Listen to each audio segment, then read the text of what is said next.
اعوذ باللہ من الشیطان الرجیم بسم اللہ الرحمن الرحیم۔ آپ دیکھ رہے ہیں ہمارا یوٹیوب چینل HA ظہوری آفیشل۔ تمام سننے والوں کو، دیکھنے والوں کو بندہ نچیز کی طرف سے محبتوں برا سلام۔ امید کرتا ہوں کہ اللہ کی عطا سے جہاں بھی ویورز ہیں وہ خیر و عافیت سے ہوں گے۔ آج ہم سورہ بقرہ شریف کی آیہ کریمہ نمبر 109 کے تفسیری اسرار و رموز بیان کرنے کی سعادت حاصل کریں گے۔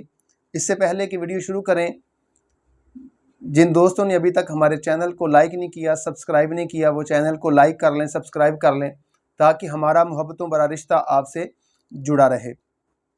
تو ویڈیو شروع کرتے ہیں۔ اس آیہ کریمہ کی جو ترجمے کا خلاصہ ہے وہ کچھ یوں ہے۔ اللہ فرماتا ہے یہ کتابی یہ چاہتے ہیں کہ مسلمان جو ہیں وہ ایمان لا کر دوبارہ جو ہے وہ کفر کی طرف پھر جائیں، اور یہ ان کے دلوں کی جلن ہے، حسد ہے ان کا، کہ جب کہ حق ان کے اوپر خوب ظاہر ہو چکا ہے، جب کہ اللہ ہر چیز پر قادر ہے، جس کو چاہے اللہ ان کفر میں جانے سے بچا سکتا ہے۔ تو اس کا خلاصہ تفسیر بیان کرنے سے پہلے ہم اس کو ایک چھوٹے سے واقعہ کے ذریعے ایکسپلین کریں گے۔ ابو جہل، عتبہ، طیبہ، شیبہ جو مکے کے کافر تھے، ان سے کسی نے پوچھا کیا واقعتاً اسلام سچا ہے جو محمد صلی اللہ علیہ وسلم لے کے آئے ہیں؟ اس نے کہا جی بالکل ہے تو سچا۔ تو کہا جی پھر مانتے کیوں نہیں؟ انہوں نے کہا جی اس لیے نہیں مانتے کہ یہاں ہماری سرداری چلے جائے گی۔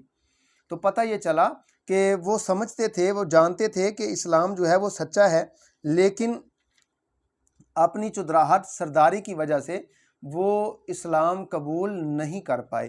تو یہاں پہ اس آیہ کریمہ کا خلاصہ تفسیر جو ہے وہ کچھ یوں ہے کہ مسلمانوں کو مالک کائنات نے جو ہے وہ خبردار بھی کیا ہے اور بتایا بھی ہے، لیکن یہاں پہ مسلمان جو ہے وہ تمام اعتراضات سے، یہود کا مقصود صرف یہ ہے، جو یہودی اعتراض کرتے تھے مسلمانوں پر، ان کے اعتراض کا صرف یہی مقصد تھا کہ ان کے دلوں سے اسلام جو ہے وہ نکل جائے، اسلام کے شبہات اس کے دلوں میں پڑ جائیں، جس سے تم یہ مومن ہونے کے بعد کافر ہو جائیں اور ایماندار ہونے کے بعد یہ ایمان سے خالی ہو جائیں۔ وہ یہ چاہتے تھے، اور ان کی یہ حرکتیں حسد کی وجہ سے تھی، اور یہ چاہتے تھے کہ ان کو یہ دولت ایمان مل کیوں گئی ہے، وہ اچھے ہیں، ان کے ساتھ جنت کا وعدہ ہو گیا ہے، تو وہ جب کہ وہ ان سے محروم ہے، یہودی محروم ہیں اور ان کو ایمان مل گیا، اب یہ نیک پاک باز طیب طاہر ہو گئے ہیں، تو یہ چاہتے تھے کہ ان کو بھی اسلام سے پھیر دیا جائے، اور وہ جانتے بھی تھے کہ اسلام جو ہے یہ سچا مذہب ہے،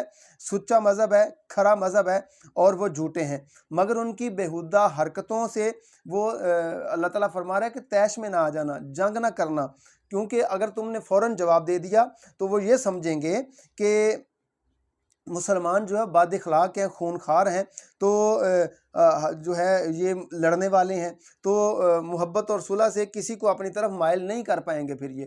تو اللہ فرماتا ہے کہ ہماری جو تدبیر ہے نا، اس میں جو تخیر کر رہے ہیں، یہی وجہ ہے کہ اس سے حکمت یہ ظاہر ہو رہی ہے تاکہ وہ ان کے اوپر حق جو ہے وہ بالکل واضح ہو جائے۔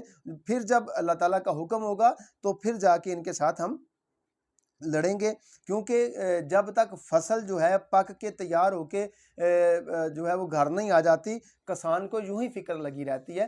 تو اسی طرح اللہ فرماتا ہے یہ کافر جو ہے مرتے دم تک تمہارے لیے حسد کی جو ہے وہ کھیتی بوتے رہیں گے، اور تم نے ان کے اوپر کبھی بھی فوری طور پہ غصہ نہیں ہونا، فوری طور پہ جنگ نہیں لڑنی، حکمت عملی سے ان کو جو ہے وہ آپ نے ان کے ساتھ پیش آنا ہے۔ تو ان سے بے فکر بھی نہیں رہنا آپ نے، یہ بھی تنبیہ کی گئی ہے کہ ایمان کی حفاظت آپ نے ہر لمحہ کرنی ہے۔ تو یہاں پہ ہم اپنی اس ویڈیو میں حسد کے جو ہے وہ معاملات اس کا انٹروڈکشن نہیں کروائیں گے، صرف ایک دو چیزیں بیان کریں گے، کیونکہ ہم نے پچھلی ویڈیو میں حسد کے متعلق قدر تفصیل سے بیان کر دیا ہے، لیکن وہاں پہ بیان کیا تھا کہ حسد کے درجے 4 ہیں، ان کو ہم نے ایکسپلین کیا تھا، بتایا تھا، وہ پیچھے ہماری ویڈیو آپ سن سکتے ہیں۔ لیکن یہاں پہ حسد کے اسباب ہم بیان کریں گے کہ حسد کے کل 7 سبب ہوتے ہیں۔ نمبر 1 عداوت اور بغض، یعنی کہ کسی سے عداوت ہو یا بغض ہو، کسی سے دشمنی ہو، تو جس سے کسی کو ایذا پہنچ جائے، پہلے وہ بدلہ لینے کی کوشش کرتا ہے اور مجبور ہو کر چاہتا ہے کہ اس پر غیبی مار پڑے، اس کی مصیبت سے خوش اور آرام سے ناخوش ہوتا ہے وہ۔ اور دوسرا سبب جو ہے وہ یہ ہے کہ تکبر کرتا ہے، کہ حاسد اپنی بڑائی کا خواہش مند ہوتا ہے، وہ چاہتا ہے کہ صرف میں اچھا ہوں، دوسرا اچھا نہیں ہے۔ اور تیسرا سبب جو ہے وہ یہ ہے کہ سرداری کی خواہش ہے، وہ سرداری چاہتا ہے، جیسے کہ پیچھے ہم نے عرض کیا ہے کہ ابو جہل چاہتا تھا کہ وہ اس کی سرداری بھی نہ جائے اور وہ مسلمان بھی ہو جائے۔ تو یہ تو نہیں ہوتا تھا کہ سرداری تو نبیوں کے تاجدار صلی اللہ علیہ وسلم کے پاس رہنی تھی۔ تو تیسرا سبب سرداری کی خواہش ہے کہ حاسد چاہتا ہے کہ میرے حاجت مند ہوں، سب میرے حاجت مند ہوں اور میں سب کا آقا کہلاؤں، اس لیے وہ سب کو غریب دیکھنا چاہتا ہے۔ اور چوتھا سبب جو ہے عجب اور بڑائی ہے، اور حاسد دوسرے کو نعمت کا نااہل سمجھتا ہے، اس لیے چاہتا ہے کہ اس کے پاس نہ رہے، بلکہ ساری چیزیں جو ہیں، ساری نعمتیں میرے پاس رہے، میں جس کو چاہوں عطا کروں۔ تو یہ بھی معاملہ ٹھیک نہیں ہے۔ پانچواں سبب یہ ہے کہ حاسد جو ہے دوسروں کے کمال میں اپنا زوال سمجھے کہ اگر وہ کامیاب ہو گئے تو میں ناکام ہو جاؤں گا، یعنی کہ اگر کسی کو اللہ تعالیٰ مکان دے دے، نعمت دے دے، تو یہ سمجھتا ہے کہ اس سے شاید میں غریب ہو جاؤں گا، میں کمزور ہو جاؤں گا۔ تو ایسا نہیں ہے۔ جیسے کہ پیشہ ور اپنے ہم پیشہ سے اسی قسم کا حسد رکھتے ہیں۔ تاجر، طبیب، واعظ اپنے ہم جنس کی ترقی سے ناراض ہوتے ہیں۔ مثال کے طور پہ ایک تاجر ہے، اس کے مقابل کسی تاجر نے آ کے اپنی شاپ کھول لی یا کوئی اپنا کاروبار کر لے، تو وہ حسد کرے گا، یار اس نے میرے مقابلے میں دکان کھول لی ہے، اپنا کاروبار سیٹ کر لیا، تو میرا کاروبار ٹھپ ہو جائے گا۔ تو ایسا نہیں ہے۔ کسی ڈاکٹر کے سامنے کوئی دکان کھول لے گا تو اس کا کاروبار ٹھپ ہو جائے گا، وہ یہ سمجھے، تو ایسا نہیں ہے۔ کسی وائز کے برابر کوئی وائزین آ کے بیان کرنا شروع کر دے، اس کو آواز بھی اچھی ہو، سارا کچھ اس کے برابر مد مقابل ہو، آ بھی جائے، تو وہ یہ سمجھے گا کہ شاید پتہ نہیں میرا لوگ مجھے بلائیں گے نہیں، مجھ سے محبت نہیں کریں گے۔ تو یہ باتیں جو ہیں حسد پہ مبنی ہوتی ہیں۔ اللہ تعالیٰ نے رزق دینا ہے، واللہ خیر الرازقین، سارا کچھ اس کے پاس ہے، تو ایسے کسی سے حسد نہیں کرنا چاہیے۔ تو ساتواں سبب حاسد کی کم ظرفی ہے اور کمینہ پن ہے کہ اس سے کسی کا عیش نہیں دیکھا جاتا۔ یہ حسد سب حسدوں سے بدتر ہے۔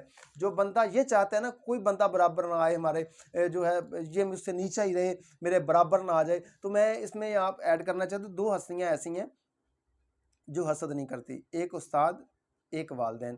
والدین ہمیشہ چاہتے ہیں کہ ہماری اولاد جو ہے وہ ہمیشہ اوپر جائے، استاد بھی یہی چاہتا ہے کہ میرا شاگرد جو ہے ہمیشہ اوپر چلے، یہ حسد نہیں کرتے۔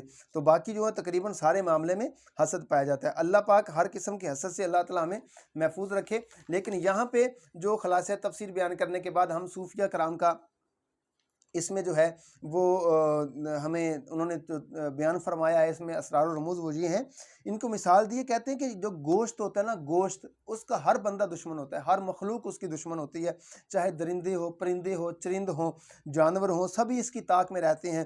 گوشت کی بوٹی پر ہوا سے چیل بھی آ جاتی ہے، کوے بھی آ جاتے ہیں، گدھ بھی آ جاتی ہے، اور زمین پر کتے، بلے، شیر، چیتا، ہر چیز جو ہے اس کے اوپر حملہ کرتی ہے۔ اور ضرورت کیا ہے کہ اس کی بہت حفاظت کی جائے، ورنہ بعد میں کفی افسوس ملنا جو ہے وہ پھر وہ انسان حسرت سے خالی نہیں رہتا۔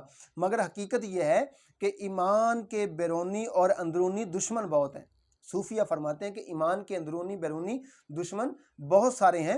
شیطان جو ہے یہ بھی دشمن ہے، ہمزاد شیطان، انسان نما شیطان جو ہیں، یعنی کفار اور حاسدین، نفس امارہ، دنیا کی دلکش چیزیں، سبھی کے سبھی ایمان کی طاق میں ہیں۔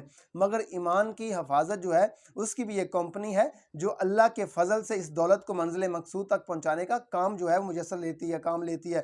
اس کمپنی کا ہیڈ کوارٹر جو ہے وہ مدینہ الرسول ہے، وہ مدینہ منورہ ہے، اور اس کی شاخیں جو ہیں مختلف علاقوں میں پھیلی ہوئی ہیں، جہاں بھی اولیاء اللہ موجود ہیں۔ حضرت عبد القادر جیلانی ہے، بابا فرید الدین گنج شکر ہے، صابر پیا ہیں، معین الدین چشتی اجمیری ہیں، علی بن عثمان الحجویری ہے، ثم لاہوری جن کو کہا جاتا ہے، جن کو داتا علی حجویری کے نام سے یاد کیا جاتا ہے۔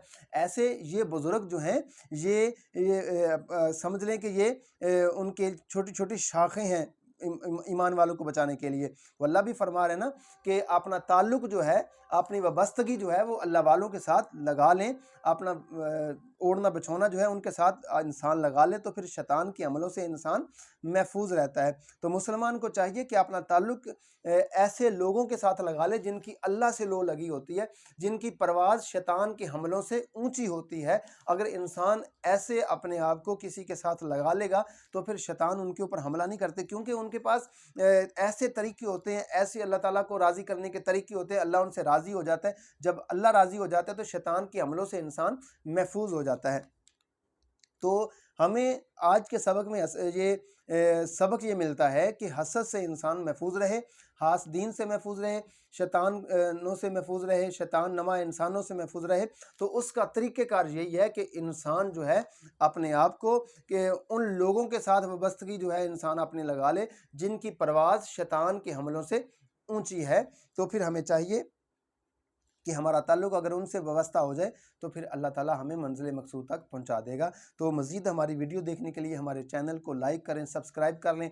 اللہ آپ کا حامی و ناصر ہو۔ اللہ حافظ۔